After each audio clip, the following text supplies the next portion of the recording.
चौथी कक्षा की अध्यापिका लीला संगनवर। प्यारे बच्चों, कैसे हो आप सब? अच्छे हो ना? मैं जानती हूँ कि आप सब अच्छे भी हो और सुरक्षित भी। लेकिन घर बैठे बैठे आप सब तो बहुत बोर हो रहे होंगे, है ना? और स्कूल भी आप मिस कर रहे होंगे, है ना? जरूर मिस कर रहे हैं। फिर भी बच्चों, आप स्कूल नहीं आ पाते क्योंकि आप सबको तो मालूम है दुनिया भर में कोरोना फैल चुकी है। इसकी वजह से सभी के सभी स्कूल बंद है। इसलिए बच्चों और कुछ दिनों के लिए सिर्फ घर में सुरक्षित बैठकर वीडियो देखकर ही सीखना है बच्चों। बच्चों, आज मैं हिंदी का अभ्यास शुरू करने आई हूँ। सभी अपने अपने किताब ओपन करो बच्चों और देखो इस चौथी कक्षा का जो किताब है इसका नाम है मधुबन सरल हिंदी पाठमाला। क्या है बच्चों? मधुबन सरल हिंदी पाठमाला। जैसा किताब का नाम है बच्चों, ऐसे ही सीखने में भी आसान है बच्चों। बच्चों, इस किताब में पहला जो पाठ है कविता पाठ है बच्चों। उस कविता पाठ को शुरू करने से पहले मैं कुछ बात कहना चाहती हूँ बच्चों। वो है बच्चों, आपको खेलना पसंद है ना? यस, जरूर पसंद है। सभी बच्चे खेलना तो पसंद करते ही है। और कौन कौन से खेल खेलते हो आप सब? कुछ घर में खेलते हैं यानी अंदर खेलते हैं, कुछ बाहर खेलते हैं यानी इंडोर गेम्स और आउटडोर गेम्स, और कुछ खिलौनों से खेलते हैं और कुछ बिना खिलौनों से खेलते हैं यानी with toys and without toys. बिना खिलौनों से यानी विदाउट टॉयज कैसे खेलते हैं? वो है कि अब अगर आप घर में है तो घर में जो चीज आप लोगों को मिलते हैं उन्हीं चीजों से आप खेलना शुरू कर लेते हो। जैसे कभी कभी बर्तन लेकर खेलते हो, कभी कभी कागज लेकर खेलते हो। ऐसे जो चीज मिलते हैं उन्हीं चीजों से आप खेलना शुरू कर लेते हो। और अगर बाहर हो तो बाहर छोटे छोटे पत्थरों से भी खेलना शुरू कर लेते हो। और कभी कभी बाहर तो तरह तरह के पेड़ होते हैं ना बच्चों, तरह तरह के पेड़ों से तरह तरह के पत्तों को लेकर उन्हीं पत्तों से आप खेलना शुरू कर लेते हो, है ना बच्चों? और कुछ बच्चे मिट्टी से भी खेलते हैं बच्चों, है ना? यस। और आपस में आप सब गाड़ी बनकर भी खेलते हैं, जैसे रेलगाड़ी, बस, ऐसे आपस में आप सब गाड़ी बनकर भी खेलते होंगे, है ना बच्चों? यस। अब ऐसे ही खेलों के बारे में हम एक पहली कविता में देख लेंगे बच्चों। अब सभी अपने अपने किताब ओपन कर लो बच्चों। कर लिया है ना? Very good. अब पेज नंबर 9 ओपन कर लो बच्चों। Page number 9। यस बच्चों, इस कविता का शीर्षक है बच्चों पत्तों के खेल। क्या है बच्चों? पत्तों के खेल। पत्ता यानी क्या है बच्चों? पत्ता यानी लीफ, खेल यानी गेम। इस कविता के अंतर्गत हम सीखने जा रहे हैं कि बच्चे पत्तों से कैसे कैसे खेलते हैं। इसके बारे में हम इस कविता के अंतर्गत सीख लेते हैं। बच्चों, पहले मैं इस कविता का जो पहली जो पंक्ति है उसे मैं एक बार वाचन करूंगी। आप सब क्या करना है? सिर्फ किताब में ध्यान से देखते हुए सुनना है बच्चों। तरह तरह के पत्ते लाकर आओ खेले खेल, मैं पीपल का कोमल कोमल चिकना चिकना पत्ता लाऊं और बनाऊं उसका बाजा, पी पी पी पी उसे बजाऊं, मेरे पीछे तुम सब चलना बन जाएगी रेल। देखो बच्चों, इस कविता में एक बात बालक क्या बता रहा है, तरह तरह के पत्ते लाकर आओ खेले खेल। उस बालक ने अपने सारे साथियों को यानी फ्रेंड्स को बता रहा है कि तुम सब मेरे साथ आ जाओ, हम सब मिलकर तरह तरह के पेड़ों से तरह तरह के पत्ते लेकर आएंगे और उन पत्तों से हम मिलकर खेलेंगे। ऐसे इस कविता में एक बालक बता रहा है। और आगे, मैं पीपल का कोमल कोमल चिकना चिकना पत्ता लाऊं। और आगे ये बालक बता रहा है कि मैं यानी इस कविता में जो बालक है वो बालक बता रहा है, मैं पीपल का कोमल कोमल चिकना चिकना पत्ता लाऊं। पीपल यानी क्या है बच्चों, पीपल यानी एक तरह का पेड़ है बच्चों। इंग्लिश में इसका मीनिंग है पीपल ट्री। मैं पीपल का कोमल कोमल चिकना चिकना पत्ता लाऊं।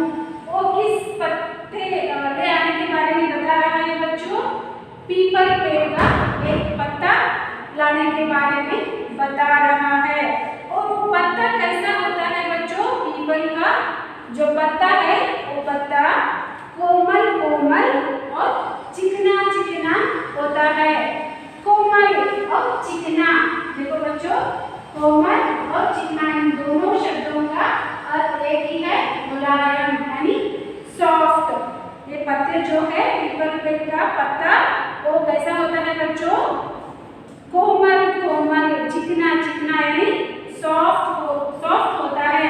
देखो बच्चों ये पीपल पेड़ का ही एक पत्ता है बच्चों, ठीक से देख लो बच्चों, ये कौन सा पत्ता है, पीपल पेड़ का ही एक पत्ता है।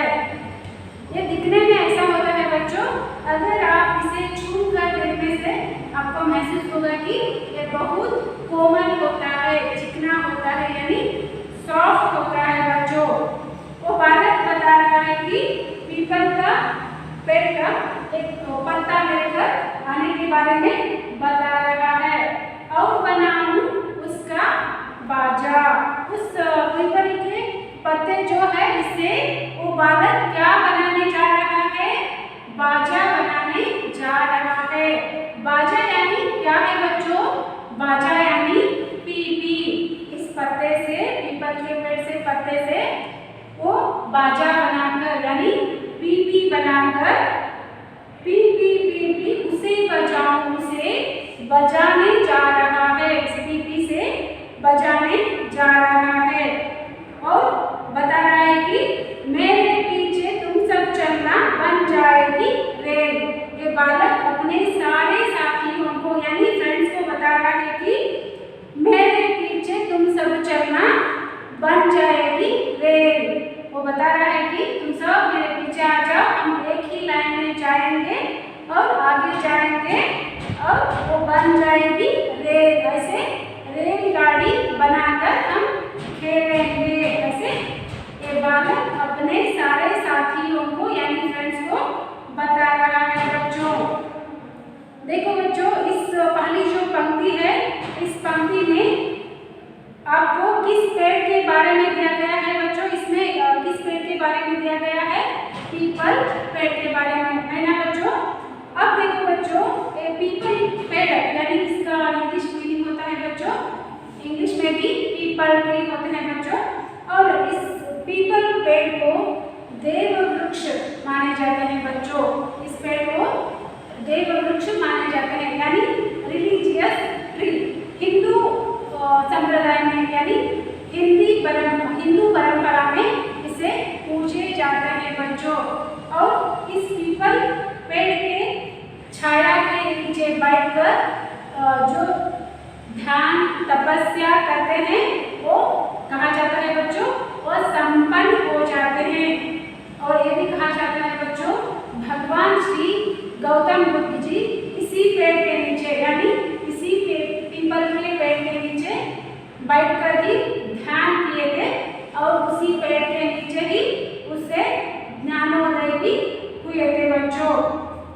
इसलिए बच्चों इस पीपल पेड़ को देव वृक्ष माने जाते हैं और इसीलिए ज्यादातर इस पेड़ हमें मंदिरों के पास ही देखने को मिलते हैं बच्चों। और पीपल पेड़ को बच्चों, पीपल पेड़ जो है इसे भगवान श्री विष्णु का प्रतीक मानते हैं बच्चों। और बच्चों बस इतना ही नहीं, सेहत के लिए भी ये पेड़ बहुत फायदेमंद है बच्चों। वो कैसे है, देखो बच्चों, ये पेड़ से हमें प्राणवायु मिलते हैं, वो भी दिन भर यानी दिन के 24 घंटे, यानी दिन के जो 24 आवर्स होते हैं सभी के सभी एक दिन में सारे दिन हमें इस पेड़ से प्राणवायु यानी ऑक्सीजन मिलते हैं बच्चों। लेकिन बाकी सारे पेड़ों से हमें पूरे के पूरे दिन ऑक्सीजन नहीं मिलते हैं बच्चों, सिर्फ दिन में मिलते हैं बच्चों ऑक्सीजन प्राणवायु, लेकिन रात में हमें ऑक्सीजन नहीं मिलते। लेकिन ये पीपल पेड़ जो है ये एकमात्र पेड़ है बच्चों जिससे हमें प्राणवायु दिन के 24 घंटे प्राप्त होते हैं बच्चों। इसलिए पीपल पेड़ के बारे में जानना बहुत आवश्यक है बच्चों। और इस पहली जो पंक्ति है इस पेड़ में कुछ इस पंक्ति में कुछ विशेष शब्द आ रहे हैं बच्चों, देख लो। वो है तरह तरह, कोमल कोमल, चिकना चिकना। ऐसे शब्दों को हिंदी व्याकरण में बच्चों क्या कहते हैं, शब्दों के जोड़े। क्या कहते हैं बच्चों, शब्दों के जोड़े यानी पेयर ऑफ वर्ड्स कहते हैं बच्चों। और ये है बच्चों तरह तरह, कोमल कोमल और चिकना चिकना। यस बच्चों, हम अब दूसरी पंक्ति की ओर चलेंगे। मैं एक बार वाचन करूंगी बच्चों, आप ध्यान से सुनना है और किताब में देखते हुए।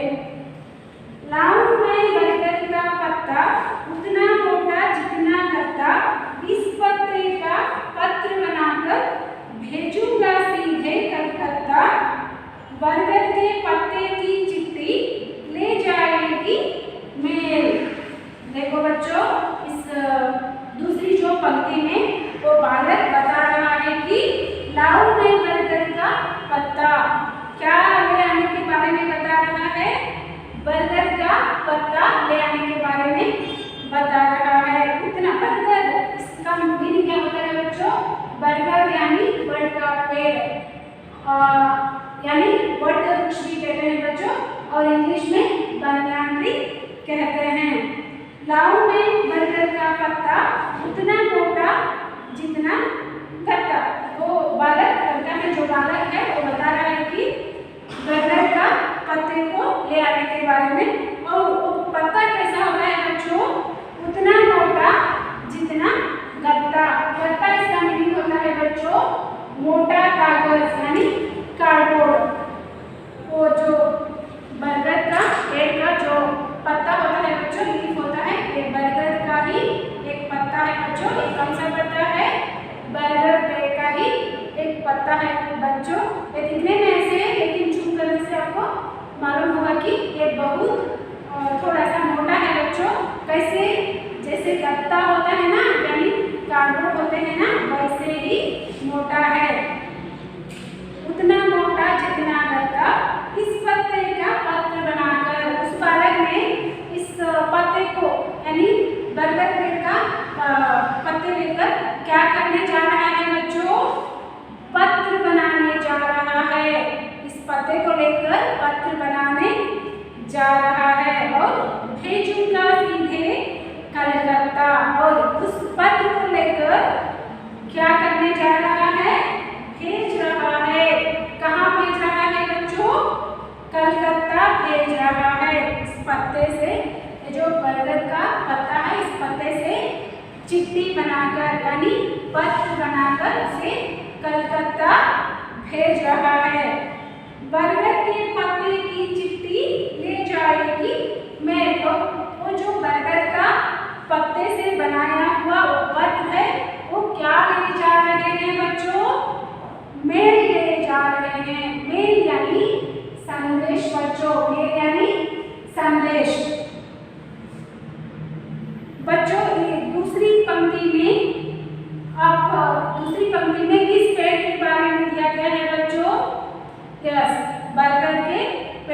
बारे में दिया है ना बच्चों। इस बरगद के पेड़ के बारे में जानना जरूरी है बच्चों। इस पेड़ को भी, बरगद पेड़ को भी पीपल पेड़ की तरह पूजनीय माने जाते हैं, यानी ये भी देव वृक्ष है बच्चों, इसलिए इसे भी पूजे जाते हैं। और इस वृक्ष को साक्षात शिव जी का प्रतीक माने जाते हैं बच्चों। इस बरगद पेड़ को साक्षात भगवान श्री शिव का प्रतीक माने जाते हैं बच्चों। इस बरगद पेड़ के शाखाओं से और जो मूल यानी जड़ निकल कर बाहर आते हैं और वो जमीन के नीचे पहुंचकर एक स्तंभ का निर्माण होते हैं बच्चों। वो स्तंभ ही आगे एक दूसरा अलग सा पेड़ बन जाते हैं बच्चों। ऐसे ही एक बरगद का पेड़ विशाल होते जाते हैं बच्चों, इसलिए इस पेड़ को, बरगद पेड़ को विशाल वृक्ष भी कहते हैं और वट वृक्ष भी कहते हैं बच्चों।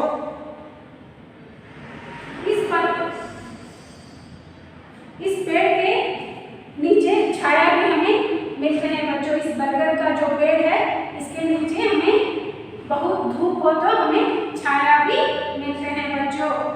अब तीसरी पंक्ति के ओर जाएंगे बच्चों। आप सभी किताब में ध्यान से देखते हुए सुनना बच्चों। अहा नीम की पत्ती खाई, अरे कभी क्या तुमने खाई, इसकी टहनी दातुन बनती और छाल से बने दवाई, इसी नीम के फल से निकले कड़वा कड़वा तेल। देखो बच्चों, इस कविता में तीसरी पंक्ति में एक बालक क्या बताने जा रहा है बच्चों? अपने साथियों को यानी अपने फ्रेंड्स को बताने जा रहा है कि आहा नीम की पत्ती खाई, नीम के पत्ती के बारे में बताने जा रहा है बच्चों। नीम के पत्ते यानी ये देखो बच्चों, ये है नीम के डाली बच्चों, ये है ना छोटे छोटे, इसमें ये है नीम के पत्ते। नीम के कभी तुम लोग देखे हैं क्या ऐसे?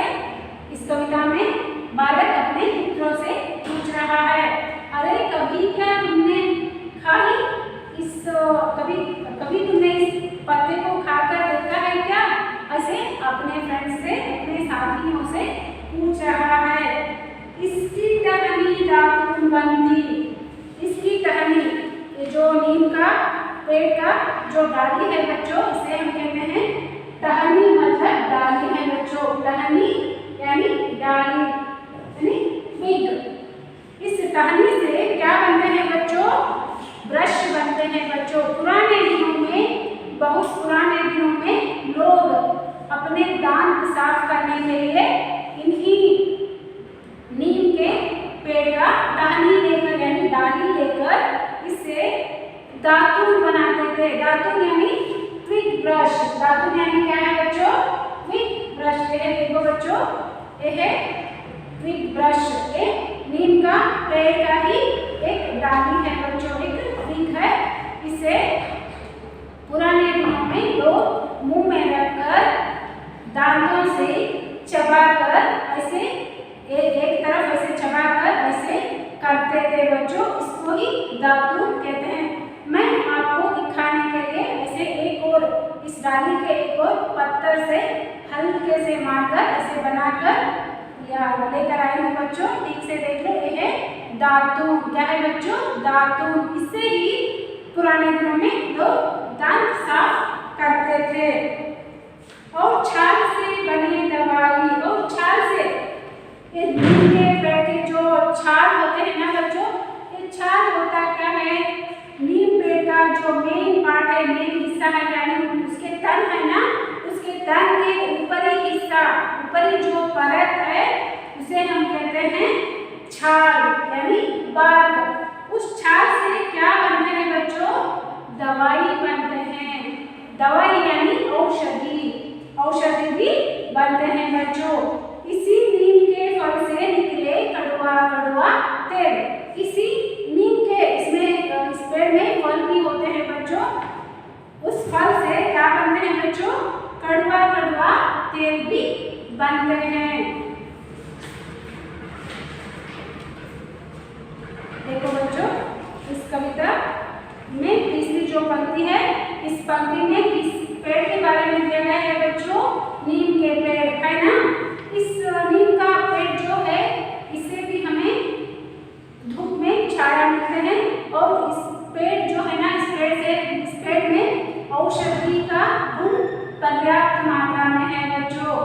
इस पेड़ के पत्ते से लेकर फल तक औषधि गुण पर्याप्त मात्रा में है बच्चों। यस बच्चों, इस कविता के कवि है किशोर काबरा। कौन है बच्चों? किशोर काबरा। अब इस कविता समाप्त होते हैं बच्चों। अब होमवर्क देती हूँ बच्चों। इस कविता एक बार घर में 1 बार 2 बार पढ़ना है बच्चों। बार बार पढ़कर प्रैक्टिस समझना है और अभ्यास करना है इस कविता को। और रिटर्न के लिए है बच्चों, इस कविता को एक बार होमवर्क में लिखना है बच्चों। आपको मैं नोटबुक के बारे में बताना है बच्चों।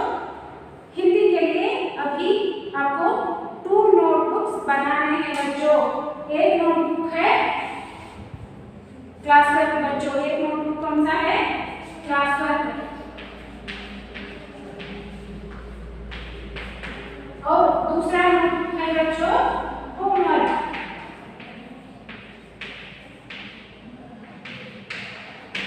दो नोटबुक बनाने हैं बच्चों, एक क्लास वर्क के लिए और एक होमवर्क के लिए। क्लास वर्क के बुक बच्चों 200 पेज का होने चाहिए और होमवर्क के बुक सिर्फ 100 पेज का होना चाहिए बच्चों। और दोनों ही नोटबुक सिंगल लाइन में होना चाहिए बच्चों। कैसे है लाइन्स कैसे होनी चाहिए बच्चों? सिंगल लाइन का ही होना चाहिए। याद होता है ना बच्चों? क्लास वर्क के लिए 200 पेज का सिंगल लाइन का एक नोटबुक और होमवर्क के लिए 100 पेज का सिंगल लाइन का एक नोटबुक बच्चों। रोज वीडियो के अंत में, हर एक वीडियो के अंत में मैं जो होमवर्क देती हूँ उस होमवर्क को आपको कहाँ लिखना है बच्चों? होमवर्क के नोटबुक में लिखना है। बस आज इतना ही। हम नेक्स्ट इस कविता के अंत में दिए गए सभी प्रश्नोत्तर और व्याकरण भाग में जो आए हैं सभी प्रश्नोत्तर को हम अगले वीडियो में देख लेंगे। धन्यवाद बच्चों।